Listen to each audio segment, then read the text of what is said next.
Acts 27. And when it was decided that we should sail for Italy, they delivered Paul and some other prisoners to a centurion of the Augustan cohort named Julius. And embarking in a ship of Adramyttium, which was about to sail to the ports along the coast of Asia, we put to sea accompanied by Aristarchus, a Macedonian from Thessalonica. The next day we put in at Sidon, and Julius treated Paul kindly and gave him leave to go to his friends and be cared for.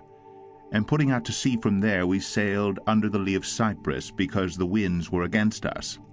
And when we had sailed across the open sea along the coast of Cilicia and Pamphylia, we came to Myra in Lycia. There the centurion found a ship of Alexandria sailing for Italy, and put us on board. We sailed slowly for a number of days, and arrived with difficulty off Cnidus. And as the wind did not allow us to go farther, we sailed under the lee of Crete, off Salmon. Coasting along it with difficulty, we came to a place called Fair Havens, near which was the city of Lasea. Since much time had passed, and the voyage was now dangerous because even the fast was already over, Paul advised them, saying, Sirs, I perceive the voyage will be with injury and much loss, not only of the cargo in the ship, but also of our lives. But the centurion paid more attention to the pilot and to the owner of the ship than to what Paul said. And because the harbor was not suitable to spend the winter in, the majority decided to put out to sea from there on the chance that somehow they could reach Phoenix, a harbor of Crete, facing both southwest and northwest, and spend the winter there. Now when the south wind blew gently, supposing that they had obtained their purpose, they weighed anchor and sailed along Crete, close to the shore. But soon a tempestuous wind called the northeaster struck down from the land, and when the ship was caught and could not face the wind, we gave way to it and were driven along. Running under the lee of a small island called Cauda, we managed with difficulty to secure the ship's boat. After hoisting it up, they used supports to undergird the ship. Then, fearing that they would run aground on the Syrtis, they lowered the gear, and thus they were driven along. Since we were violently storm-tossed, they began the next day to jettison the cargo, and on the third day they threw the ship's tackle overboard with their own hands.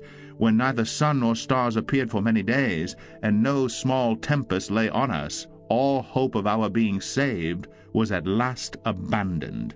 Since they had been without food for a long time, Paul stood up among them and said, Men, you should have listened to me, and not have set sail from Crete and incurred this injury and loss.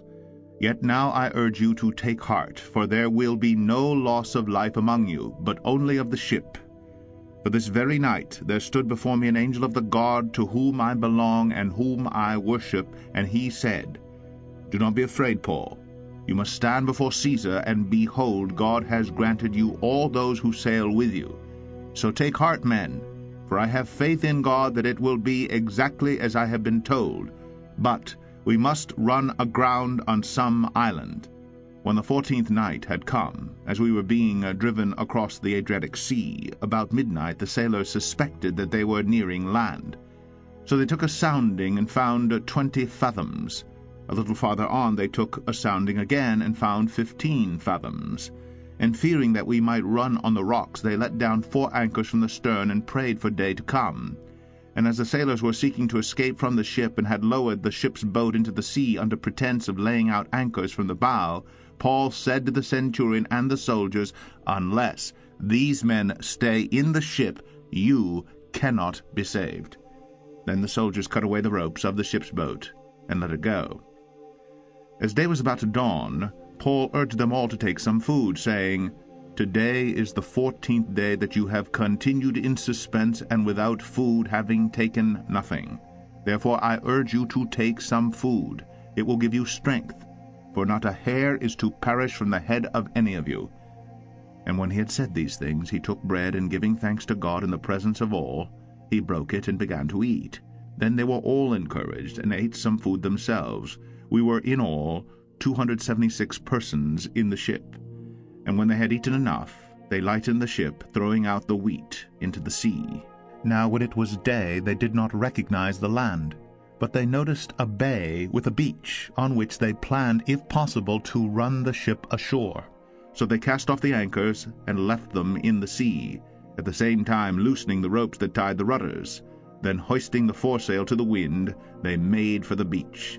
But, striking a reef, they ran the vessel aground. The bow stuck and remained immovable, and the stern was being broken up by the surf. The soldiers' plan was to kill the prisoners, lest any should swim away and escape. But the centurion, wishing to save Paul, kept them from carrying out their plan. He ordered those who could swim to jump overboard first, and make for the land, and the rest on planks or on pieces of the ship, and so it was that all were brought safely to land.